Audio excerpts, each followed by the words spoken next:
हाँ जी, तो क्या हाल है? उम्मीद करता हूँ बहुत अच्छे। खैर, तो अकाउंटिंग प्रिंसिपल्स पढ़ रहे थे हम लोग।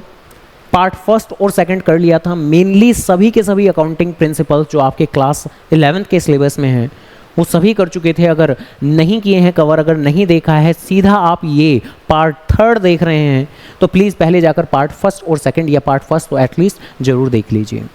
पूरी अच्छे तरीके से, बेहतर तरीके से कंप्लीशन के लिए ही यहाँ पार्ट थर्ड अब हमारे लिए, जहाँ थोड़ी थोड़ी सी छोटी छोटी सी कुछ एक बातें हैं उनको कवर करके चलते हैं हम लोग। तो खैर एक बार फिर स्वागत है आप लोगों का। अकाउंट्स अवेलेबल है कि इस प्लेटफॉर्म पर, ठीक है जी, जहाँ हम करते हैं आपके सिलेबस की पूरी 100% कवरेज। तो चलो जी, इसी के साथ प्रेम से बोलो राधे राधे और आज की क्लास का कंटेंट शुरू करते हैं हम लोग। तो आज की क्लास के अंदर कुछ एक जो बातें करनी है हमें, वो क्या कि देखो, अकाउंटिंग प्रिंसिपल्स तो हम लोगों ने पढ़ लिए थे। एक टर्मिनोलॉजी होती है अकाउंटिंग स्टैंडर्ड्स। अकाउंटिंग स्टैंडर्ड्स कुछ हद तक, ये अकाउंटिंग स्टैंडर्ड क्या चीज़ें हैं जरा सुनते हैं ध्यान से। अकाउंटिंग प्रिंसिपल्स तो काफ़ी हद तक आप लोगों के लिए एक जनरल गाइडलाइंस थी कि जनरली कुछ एक प्रिंसिपल्स, कुछ एक बातें, कुछ एक ओपिनियन, कुछ एक राय बना दी गई। जिन बातों को मानना, जिन राय को मानना, क्या हर वक्त हर पल जो राय आपको दी जाती हैं सभी को मानते हैं आप? बताओ बताओ बताओ मेरे नालायकों और मेरे प्यारे प्यारे नालायकों। तो क्या हर वक्त हर बार दी गई राय को आप मानते हो? तो जवाब है ना। कई बार मानते हैं, कई बार नहीं भी मानते। हालांकि क्या किसी अच्छी राय को मानना समझदारी की बात है या नहीं? तो बेशक। तो अकाउंटिंग प्रिंसिपल्स कुछ एक ओपिनियंस ही हैं जिसको मानना है ना मानना एज सच कोई कंपलसरी नहीं है, ऑप्शनल है। हालांकि मानोगे तो अच्छा होगा, आपकी अकाउंटिंग अच्छे और बेहतर तरीके से चलेगी, लेकिन ना मानोगे तो ऐसा नहीं है कि कोई जेल में डाल देंगे आपको, कोई पेनल्टी पड़ जाएगी आपके ऊपर, तो ऐसा नहीं है। लेकिन ये जो अकाउंटिंग स्टैंडर्ड्स हैं आपके, ये कुछ सोफिस्टिकेटेड ऐसे रूल्स होने वाले हैं जिनको कि मानना लगभग लगभग कंपलसरी है। आज की डेट में हमारे कंट्री के अंदर काफ़ी सारे AS इशू किए हुए हैं। AS1, AS2, AS3, AS4, काफ़ी लंबी चौड़ी एक लिस्ट है ASs की, अकाउंटिंग स्टैंडर्ड्स की। इन अकाउंटिंग स्टैंडर्ड्स को इशू कौन करता है? तो इन अकाउंटिंग स्टैंडर्ड्स को इशू करता है एक हमारी कंट्री के अंदर इंस्टीट्यूट ICAI, जिसकी फुल फॉर्म है institute of chartered accountants of India. Institute of chartered accountants of India. उम्मीद करूंगा ये चार्टर्ड अकाउंटेंट्स वर्ड तो आप सभी लोगों ने, ज़्यादातर लोगों ने सुना हुआ है। अगर नहीं जानते हैं तो जान लें कि हमारे इंडिया के अंदर एक CA नाम का कोर्स है। वो CA नाम का कोर्स भी ये ICAI नाम का इंस्टीट्यूट कराता है। कोई यूनिवर्सिटी, कोई कॉलेज नहीं, ICAI नाम का इंस्टीट्यूट प्योरली गवर्नमेंटल इंस्टीट्यूट है जो सिर्फ CA का कोर्स नहीं कराता बल्कि सभी चार्टर्ड अकाउंटेंट जब चार्टर्ड अकाउंटेंट बन जाते हैं तो उनको रेगुलेट भी करता है। हमारी कंट्री के अंदर अकाउंटिंग बनाने का काम, कि कैसे अकाउंटिंग की जाएगी, कैसे नहीं, क्या रूल्स, क्या रेगुलेशन, क्या नई अपग्रेडेशन लानी चाहिए, क्या नई इंप्रूवमेंट लेके आनी चाहिए, सभी चीज़ों की जिम्मेदारी ICAI की है। शुरुआत से बच्चों को अकाउंटिंग सिखाने का काम ICAI का, बाद में अकाउंटेंट जो अकाउंटिंग कर रहे हैं उनको कैसे सही तरीके से, बेहतर तरीके से अकाउंटिंग करनी है तो उसके सभी रूल्स बनाने का काम ICAI का। ICAI ऑब्वियसली एक governmental organisation, more than the governmental organisation है। ये ना सोचिएगा कि कोई प्राइवेट इंस्टीट्यूट, क्योंकि ज़्यादातर बार ये इंस्टीट्यूट वर्ड सुनते के साथ ही हमारे दिल में आता है, जहन में आता है कि ठीक है कोई इंस्टीट्यूट होगा कोई इंस्टीट्यूट, मतलब कई बार ज़्यादातर, मतलब बहुत से बच्चे ऐसा कुछ सोचते हैं कि हाँ भाई कोई प्राइवेट इंस्टीट्यूट होगा, काम कर रहा होगा, तो ऐसा कुछ नहीं है, गवर्नमेंटल इंस्टीट्यूट है, ध्यान रखिएगा। हमारी कंट्री के अंदर काफी सारे रूल्स एंड रेगुलेशन बनाए गए हैं जिनको कि AS बोलते हैं हम। अकाउंटिंग स्टैंडर्ड क्या AS 1, 2, 3, 4 सिर्फ इतने ही AS है? नहीं जी, और भी AS है, और भी अकाउंटिंग स्टैंडर्ड है। ठीक है जी। हर एक अकाउंटिंग स्टैंडर्ड आपके हर एक पर्टिकुलर टॉपिक के बारे में बात करता है। AS1 किसी टॉपिक के बारे में बात करेगा, AS2 किसी टॉपिक स्टॉक के बारे में बात करेगा, AS3 किसी दूसरे टॉपिक के बारे में बात करेगा। हर एक अकाउंटिंग स्टैंडर्ड किसी टॉपिक के बारे में बात करता है। क्या आपको भविष्य में कभी पढ़ने को मिलेंगे? बिल्कुल पढ़ने को मिलेंगे।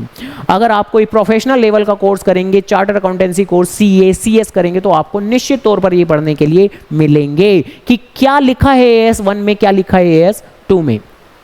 फिलहाल क्लास 11th में तो आपको सिर्फ और सिर्फ इतना ही जानना है, ये अकाउंटिंग स्टैंडर्ड होते क्या हैं। ये ऐसी रिटन की स्टेटमेंट्स होती हैं जो इशू की जाती हैं time to time, time to time by institutions. अब बताओ कौन से इंस्टीट्यूशन, ऐसे इंस्टीट्यूशन जो अकाउंटिंग में प्रोफेशनल्स हैं। और वो कौन सा इंस्टीट्यूशन है जो अकाउंटिंग में प्रोफेशनल है? तो रियल लाइफ में आईसीएआई। आपके एग्जाम में सवाल भी आ सकता है। क्या सवाल आ सकता है? मैं बताओ क्या सवाल आ सकता है कि अकाउंटिंग स्टैंडर्ड इशू किसके द्वारा किए जाते हैं? कौन सा इंस्टीट्यूशन है जो रिस्पॉन्सिबल है अकाउंटिंग स्टैंडर्ड्स को इशू करने के लिए? तो वो है आईसीएआई। आपके सिलेबस में क्या आईसीएआई की फुल फॉर्म भी आ सकती है पेपर में? तो बिल्कुल आ सकती है, ठीक है जी, ध्यान रखिएगा। खैर, तो अकाउंटिंग स्टैंडर्ड ऐसी रिटन स्टेटमेंट है जो इशू की जाती है टाइम टू टाइम। भाई बदलाव तो किए जाते होंगे, ये एक तरह के कानून है, अकाउंटिंग के कानून हैं अकाउंटिंग स्टैंडर्ड्स। क्या है अकाउंटिंग स्टैंडर्ड? अकाउंटिंग के कानून, जिसको नहीं मानोगे तो मार बहुत पड़ेगी। और बनाता कौन है ये कानून? आईसीएआई, आईसीएआई, ठीक है जी। स्पेसिफाई करते हैं इसके अंदर यूनिफॉर्म रूल्स। ऐसा नहीं है कि किसी एक कंपनी के लिए अलग रूल, किसी एक दूसरे के लिए अलग, ना, बिल्कुल ना, ना मुन्ना ना। एक रूल बना दिया, सभी के ऊपर समान तरह से एप्लीकेबल होगा, समान भाव होगा, समान तरीके से एप्लीकेबल होगा, ऐसे करके बातें हैं, जिससे कि हम ड्रॉ कर सकें बेहतर फाइनेंशियल स्टेटमेंट। सभी की जब एक जैसी फाइनेंशियल स्टेटमेंट होगी तो अच्छा कंपैरिजन होगा, सभी क्वालिटेटिव कैरेक्टरिस्टिक्स पाए जाएंगे उस फाइनेंशियल स्टेटमेंट में, बुक्स ऑफ अकाउंट्स में। तो ये होते हैं जी हमारे अकाउंटिंग स्टैंडर्ड। तो अकाउंटिंग स्टैंडर्ड से यहाँ क्लास 11th लेवल पे आपको बस इतनी बातें याद रखनी है कि ये कुछ रूल्स होते हैं और ऐसे रूल्स होते हैं जो आपको जरूर मानने पड़ते हैं। Accounting principles are general guidelines, but ये तो भैया आपको मानने पड़ेंगे। हमारी कंट्री में बहुत सारे अकाउंटिंग स्टैंडर्ड इशू किए जा चुके हैं, जो इशू करता है आईसीएआई। ये ऐसी कुछ रूल्स एंड रेगुलेशन होती हैं जो आपको बताती हैं कि भाई आपको कैसे बेहतर तरीके से अच्छी प्रेजेंटेशन देनी है अपनी अकाउंटिंग के अंदर। तो ऐसे करके बातें हैं मेरे बाबू। आगे आमतौर पर ये जो अकाउंटिंग स्टैंडर्ड हैं, इनके ऑब्जेक्टिव्स क्या हैं? ये भी कई बार, एक दो बार, कभी कभार पेपर में आ जाते हैं। तो अकाउंटिंग स्टैंडर्ड्स क्या होते हैं? तो ये कोशिश करते हैं कि सभी, अगर एक एरिया में आपकी कंट्री में अगर 100 कंपनीज हैं तो 100 कंपनी की अकाउंटिंग एक जैसी हो, यूनिफॉर्मिटी आए अकाउंटिंग के अंदर। ऐसा ना हो कि कोई कैसे अकाउंटिंग कर रहा है, कोई कैसे। अब सपोज करो आईसीएआई ना होता, आईसीएआई ना होता और वो अगर कोई अकाउंटिंग स्टैंडर्ड ना इशू करता तो सबके सब अपने हिसाब से अकाउंटिंग करते हैं ना भाई। कोई अपने हिसाब से, अपनी फेवर के हिसाब से अकाउंटिंग कर रहा है, कोई अपने। तो बेसिकली जो अकाउंटिंग स्टैंडर्ड है वो यूनिफॉर्मिटी लेके आते हैं। और अकाउंटिंग स्टैंडर्ड क्योंकि रूल्स हैं, तो रूल्स को जब फॉलो करते हैं तो ऐसे में विश्वसनीयता आती है, रिलायबिलिटी आती है। तो to improve the reliability of the financial statement, जब रूल्स को फॉलो करती हैं सभी कंपनीज, तो ऐसे में जो अकाउंटिंग यूजर होते हैं तो वो फाइनेंशियल इंफॉर्मेशन को ज्यादा रिलायबल मानते हैं। तो ये अकाउंटिंग यूजर्स के हिसाब से बहुत कायदे की बात और अच्छी बात होती है। फ्रॉड होने की संभावनाएं कम होती हैं, मैनिपुलेशन सब कम होती हैं। भाई अगर रूल्स ही नहीं होंगे तो सब अपनी मनमानियां करेंगे, खूब फ्रॉड करेंगे, खूब धोखे देंगे, खूब अकाउंटिंग में मैनिपुलेशन, विंडो ड्रेसिंग करेंगे। तो अकाउंटिंग स्टैंडर्ड होंगी तो फ्रॉड से भी आपका बचाव होगा। प्रिवेंट करने का मतलब क्या होता है जी? बचाव होगा, तो बचाव करना। तो to prevent the fraud and manipulations, तो हम कोडिफाई कर देते हैं, रूल्स बना देते हैं आपकी अकाउंटिंग के लिए, जिससे कि सारी की सारी चीजें अच्छी तरीके से हों। ऑडिटर के लिए काम बहुत आसान हो जाता है। भाई ऑडिटर कौन होते हैं? ऑडिटर वो होते हैं जो रिस्पॉन्सिबल होते हैं अकाउंटिंग को चेक करने के लिए। अब उनका तो सीधा सा काम होता है कि कंपनी में जाते हैं, और सीधा सा जाके ये देखते हैं कि क्या कंपनी की अकाउंटिंग में सभी अकाउंटिंग स्टैंडर्ड फॉलो किए जा रहे हैं या नहीं किए जा रहे। अगर सभी अकाउंटिंग स्टैंडर्ड फॉलो किए जा रहे हैं तो वेल एंड गुड, बहुत अच्छी बात है। नहीं फॉलो किए जा रहे तो ये गलत बात है, जिसको वो रिपोर्ट भी करते हैं अपने ऑडिट रिपोर्ट के अंदर। तो अकाउंटिंग स्टैंडर्ड जो ऑडिटर्स के लिए वो एक बेस सा बना के दे देते हैं कि हे ऑडिटर लोग, आप जाओ और जाके ऑडिट करो बुक्स को, और जाके ये चेक करो बुक्स के अंदर कि क्या वेदर सभी अकाउंटिंग स्टैंडर्ड फॉलो हुए हैं या नहीं हुए हैं। ऐसे करके बातें मेरे बाबू। चलो खैर, इसके अलावा देखो, एक चीज तो होती है अकाउंटिंग स्टैंडर्ड, एक चीज होती है IFRS। देखो क्या खतरनाक खतरनाक बातें बोल रहे हैं। एक है accounting standard which is AS, short form में बोले तो AS, और एक है IFRS, है ना, बढ़िया बढ़िया वर्ड है ना। AS अकाउंटिंग स्टैंडर्ड, IFRS क्या है जी फुल फॉर्म आपकी? IFRS। तो इंटरनेशनल, सबसे पहला वर्ड ही क्या है? इंटरनेशनल। तो इंटरनेशनल फाइनेंशियल रिपोर्टिंग स्टैंडर्ड्स। तो यानी देखो सबसे आखिरी वर्ड है स्टैंडर्ड्स। अब स्टैंडर्ड्स हैं तो ये भी रूल्स ही होंगे आपके। भाई जिस किसी भी चीज़ के आगे स्टैंडर्ड लग जाता है, अकाउंटिंग स्टैंडर्ड तो अकाउंटिंग के रूल्स। अब यहाँ ये भी स्टैंडर्ड्स ही हैं तो ये भी अकाउंटिंग के रूल ही हुए एक तरह के। तो ये भी एक तरह के अकाउंटिंग के रूल ही हैं, बट एएस तो इशू करता है अपना आईसीआई, अपनी इंडिया का इंस्टीट्यूट, बट जो आईएफआरएस हैं वो इंटरनेशनल फाइनेंशियल रिपोर्टिंग स्टैंडर्ड हैं, तो ये इंटरनेशनल नेचर के हैं, तो ये तो किसी इंटरनेशनल ऑर्गेनाइजेशन ने ही इशू किए होंगे, है ना, मतलब अपने इंडिया के इंस्टीट्यूट ने थोड़ी ना किए होंगे, किसी इंटरनेशनल ऑर्गेनाइजेशन ने इशू किए होंगे कि भाई आईसीआई जो कि है वो तो ये चाहता है कि इंडिया की जितनी भी कंपनीज है उन सभी की अकाउंटिंग एक जैसी हो, यूनिफॉर्मिटी आए, तो इसके लिए हम रूल्स निकाल देते हैं। अब एक इंटरनेशनल ऑर्गेनाइजेशन भी है जिसने भी अपने रूल्स निकाले, जिसकी चाहत क्या है बताओ क्या चाहत है, जिसकी चाहत है कि पूरी दुनिया की कंपनीज की अकाउंटिंग में यूनिफॉर्मिटी आए।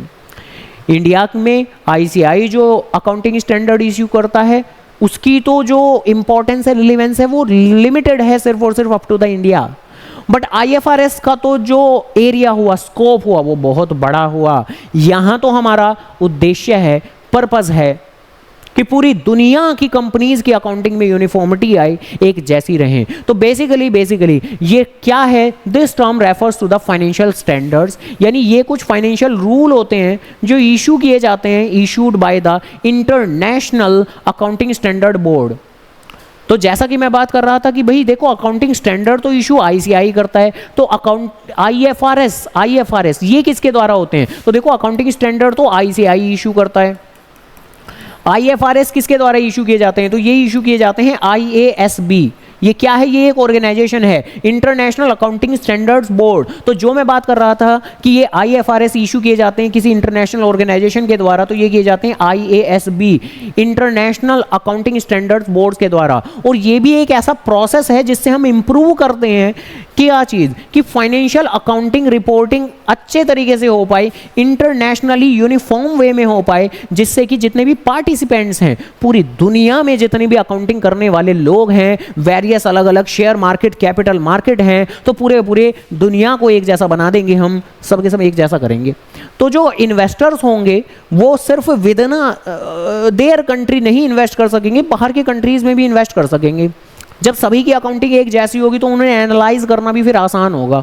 अब यूएस की अकाउंटिंग अलग हो रही है जी, इंडिया की अलग हो रही है, यूके की अलग हो रही है, ऑस्ट्रेलिया की अलग हो रही है, तो मतलब दिक्कतें हैं। एक अकाउंटिंग यूजर बेचारा एक देश की अकाउंटिंग को समझेगा फिर दूसरे की समझने बैठेगा, तो इतनी ज़्यादा अच्छी बात नहीं रहेगी। तो अगर पूरी दुनिया की अकाउंटिंग एक जैसी होगी तो बहुत अच्छी बात होगी। तो ये इनकी एक पहल है एक तरह की, आईएएसबी नाम का ऑर्गेनाइजेशन जो कि आईएफआरएस जिन्होंने इशू किए हुए हैं। और क्या ये सभी चीज़ें रियल लाइफ में भी हैं? बिल्कुल, रियल लाइफ में ज़्यादातर कंपनीज एएस अकाउंटिंग स्टैंडर्ड तो फॉलो करती हैं, आईएफआरएस को भी वो फॉलो करती हैं। और इवन उन्होंने अपने अकाउंटिंग स्टैंडर्ड्स को डेवलप कर लिया है इन लाइन ऑफ आईएफआरएस की लाइन में उन्होंने अपने अकाउंटिंग स्टैंडर्ड्स में बदलाव करके इंड एएस इंडिया के अकाउंटिंग स्टैंडर्ड दोबारा से भी रिलॉन्च किए हुए हैं। बट ठीक है, क्लास 11th के अंदर तो बस हमें इतनी बातें पढ़नी है कि एक चीज़ है कुछ अकाउंटिंग स्टैंडर्ड्स जो हमारी इंडिया में इशू किए गए हैं, जो आईसीआई के द्वारा इशू किए गए हैं, जबकि एक दूसरी चीज़ है आईएफआरएस जो भी एक अकाउंटिंग के रूल्स ही हैं, लेकिन वो इशू किए गए हैं एक इंटरनेशनल ऑर्गेनाइजेशन आईएएसबी के द्वारा। तो ऐसे करके बातें। इसके अलावा सबसे आखिरी बात कि मेन अंतर क्या है आईएफआरएस और एएस के अंदर। तो देखो जो आईएफआरएस हैं वो कुछ हद तक प्रिंसिपल बेस्ड हैं, एएस हैं वो रूल बेस्ड हैं। अब एएस के अंदर यानी जो हमारी खुद की इंडिया के अंदर एएस हैं वो काफ़ी हद तक रूल बेस्ड हैं कि कह दिए हैं तो कह दिए हैं ऐसा ही होगा, लेकिन हालांकि उनमें कुछ कमियां भी हैं, लेकिन उन कमियों को वक्त के साथ में तो दूर कर लिया गया, लेकिन काफ़ी लंबे अरसे तक दूर नहीं किया गया। ये कुछ हद तक रूल बेस्ड हैं कि जैसा कहा है करने के लिए वैसा ही करना पड़ेगा आपको, ऐसे करके बातें हैं मेरे बाबू। तो रूल बेस्ड हैं ये अकाउंटिंग स्टैंडर्ड। जो आईएफआरएस है वो तो प्रिंसिपल बेस्ड हैं कि उनके अंदर जो जो बातें लिखी हुई हैं उनका कुछ लॉजिक है, लॉजिक ड्रिवन है वो कुछ हद तक कि जैसा होना चाहिए था वैसा ही है। ठीक है जी, ऐसे करके बातें। जो आईएफआरएस हैं वो तो फेयर वैल्यू पे बेस्ड होते हैं, जो अकाउंटिंग स्टैंडर्ड हैं वो हिस्टोरिकल कॉस्ट पे बेस्ड होते हैं। जैसा कि हमने एक प्रिंसिपल भी पढ़ा हुआ है, cost concept, historical cost concept, जो कहता है कि भाई आप अपने एसेट्स को हिस्टोरिकल कॉस्ट पे रिकॉर्ड करो, जो भी आपने एसेट को खरीदने के लिए दाम पे किया है उसी ही दाम पर रिकॉर्ड करो, और फर्दर कोई भी चेंजेस आएंगे मार्केट वैल्यू में तो उसको कंसिडर मत करो।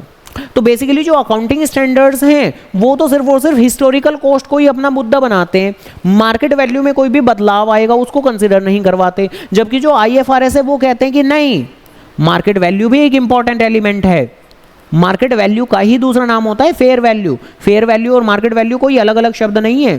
फेयर वैल्यू और मार्केट वैल्यू लगभग बिल्कुल सेम एक ही बातें हैं। तो जो IFRS है वो मेनली बेसिकली फेयर वैल्यू यानी कि मार्केट वैल्यू को कंसिडर करते हैं, जबकि जो AS है वो मेनली हिस्टोरिकल कॉस्ट को अपना बेस बनाते हैं। तो ऐसे करके बातें हैं। अब देखो वैसे तो ये सभी चीजें आपको भविष्य में इन डिटेल पढ़नी है, लेकिन यहाँ क्लास 11th के बेसिस पे कई बार आपसे MCQ क्वेश्चन पूछ लेते हैं इस तरीके से कि जो IFRS है वो किस पे बेस्ड है, ऑप्शन दे देंगे फेयर वैल्यू, हिस्टोरिकल कॉस्ट और भी कुछ एक ऑप्शन दे देंगे। तो आपको इसलिए क्लास 11th के हिसाब से जितनी नॉलेज जरूरी है सिर्फ उतनी ही नॉलेज यहाँ पर मैं दे रहा हूँ आप लोगों को, ठीक है जी। कुछ भी एक्स्ट्रा फालतू नॉलेज नहीं, क्योंकि पढ़ने के लिए हमारे पास में बहुत पढ़ाई है। तो अभी के लिए तो भाई 11वीं में नए नए ताजे ताजे मुन्ने मुन्ने छोटे छोटे तो बच्चे हो आप लोग, तो इसलिए बहुत ज़्यादा इन डिटेल नहीं, तो सिर्फ और सिर्फ उतनी ही नॉलेज मैं यहाँ पर दे रहा हूँ जितनी आपके लिए रिक्वायर्ड है। पढ़ने के लिए बहुत है। चैप्टर नंबर 3 के बाद 14 भी आएगा, 5वां भी आएगा, तो आगे हम पढ़ाई करते रहेंगे। तो इसी के साथ में आज हमारी यहाँ पर प्रिंसिपल अकाउंटिंग प्रिंसिपल की बातें पूरी तरीके से कंक्लूडिवनेस के साथ में खत्म होती हैं। पार्ट 1 पार्ट 2 अगर नहीं देखा है तो अभी भी जाकर देख लें, और इसी के साथ में अकाउंटिंग प्रिंसिपल्स की बात पूरी तरीके से समाप्त। और ऑब्वियसली नेक्स्ट क्लास के अंदर नेक्स्ट चैप्टर करेंगे हम चैप्टर नंबर 4, जो सिर्फ एक ही क्लास के अंदर खत्म हो जाएगा, ठीक है जी। बड़ा ही छोटा सा प्यारा सा चैप्टर है। तो चलिए खैर फिलहाल के लिए मेरी बात समाप्त होती है। तो जैसा कि कहते हैं कि अकाउंट्स अवेलेबल है ही एट अवेलेबल है, तो किरण टाटा बाय बाय।